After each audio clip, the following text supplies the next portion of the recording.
ഏറ്റവും പുതിയ ഡിസൈനുകൾ, ഏറ്റവും കുറഞ്ഞ പണിക്കൂലിയിൽ, ഏറ്റവും മികച്ച ഓഫറുകൾ. Only at Regalia golden diamond, Chavakkad. ഈ വർഷത്തെ ഗുരുവായൂർ ക്ഷേത്രം തിരുവുത്സവത്തിന്റെ വിജയകരമായ നടത്തിപ്പിനായി ഭക്തജനങ്ങളുടെ പങ്കാളിത്തമുള്ള ജനറൽ കമ്മിറ്റി രൂപീകരിച്ചു.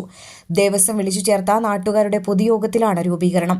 ഇക്കൊല്ലത്തെ തിരുവുത്സവത്തിന്റെ വിജയകരമായ നടത്തിപ്പിനായി ദേവസ്വം ഭരണസമിതി അംഗങ്ങൾ ചെയർമാൻമാരായി 7 സബ് കമ്മിറ്റികൾ രൂപീകരിച്ചതായി Devaswom chairman doctor V K Vijayan യോഗത്തിൽ വിശദീകരിച്ചു.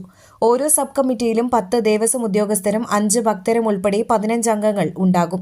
ഇന്നത്തെ യോഗത്തിൽ പങ്കെടുത്ത ഭക്തരിൽ നിന്നും ദേവസ്വം ഭരണസമിതി യോഗം ഭക്തപ്രതിനിധികളെ തെരഞ്ഞെടുക്കും. ഭക്തജനങ്ങൾക്കാണ് ദേവസ്വം ഭരണസമിതി മുന്തിയ പരിഗണന നൽകുന്നത്. പ്രസാദകൂട്ടിൽ പരമാവധി പേരെ പങ്കെടുപ്പിക്കും. എല്ലാ ഭക്തജനങ്ങളുടെയും സഹായവും സേവനവും ദേവസ്വം ചെയർമാൻ അഭ്യർത്ഥിച്ചു.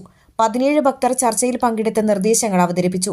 Devaswom chairman doctor V K Vijayan യോഗത്തിൽ അധ്യക്ഷനായിരുന്നു.